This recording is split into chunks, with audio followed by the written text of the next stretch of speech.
What's up, weebs? Today I'm going to be showing you how to use checkra1n on an Android phone to jailbreak an iOS device. To follow this guide, you'll need an Android phone with a 64-bit ARM processor with an up-to-date kernel. My Mi Mix 3 from 2018 with a kernel of 4.9.186 does work with this method. My Nexus 5X from 2015 did not work with this, and it has a kernel of 3.10.108. You can check your device's kernel by going to Settings, My Device, All Specs, and viewing kernel version. You will also need a USB-C to USB-A adapter. I have one like this and one like this, and they both work for this. Alright, let's get started. So, go to Google Chrome or whatever browser you want. Go to the official checkra1n website, hit Get the Beta Now, go to All Downloads, go to All Downloads. Then you want the ARM64 binary, so I'm going to tap on that. It's downloaded. Now you want to know the download location of this. If I go to Downloads and check inside of my download settings, my download location is emulated 0 download, which is actually SD card download. You can verify your download location by opening a file management app. Internal storage is also known as SD card. Go to download, and as you can see, my binary is right there. Once you know the location of the binary and it's downloaded on your device, we're going to boot into Custom Recovery. We're going to be running the tool from inside of Custom Recovery so that Android doesn't try and take over the USB controller. checkra1n works by having a very controlled data flow over USB, so inside of Custom Recovery we don't have to worry about Android taking over the USB controller.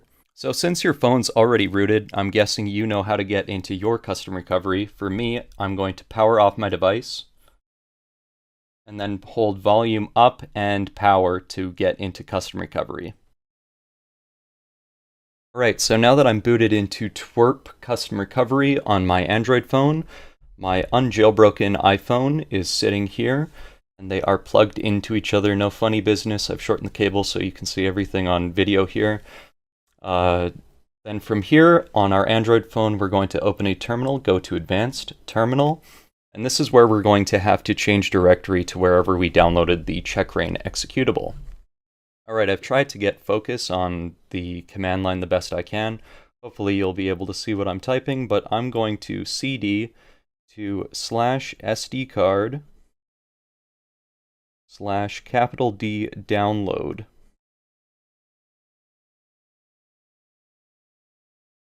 That's where I have checkra1n. If I go ls, you'll see it third from the bottom, checkra1n. Now we need to make the checkra1n executable have the execute flag so it can be run as a program. So to do that, use the chmod command, chmod space +x checkra1n.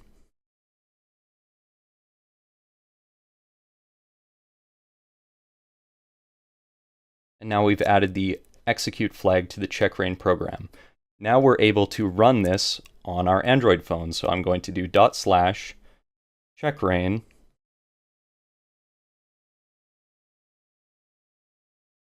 -c for command line -v for verbose. So cd to the directory that you have the checkra1n executable inside of, chmod +x to the checkra1n executable, and then to run it, /checkra1n -c -v. Hit enter, and you'll see the application start up here. Alright, as you can see, I've got checkra1n running on the phone, and then I have the USB cable, no funny business, going straight into the iPhone.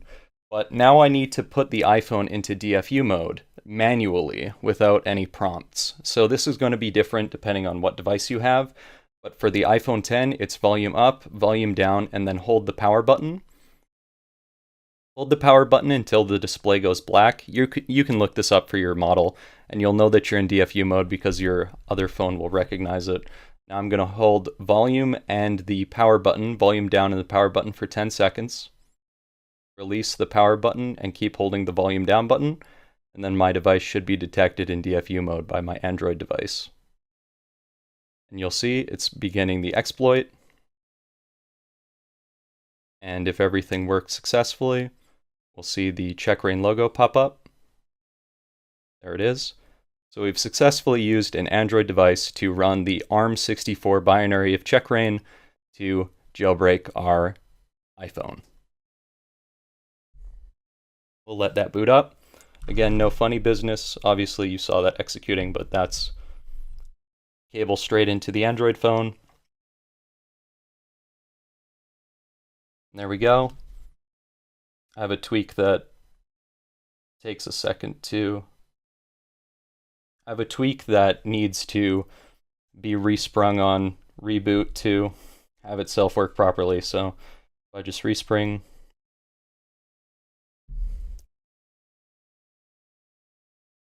you'll see my tweak injection works fine with that clock. So that's it. That's everything.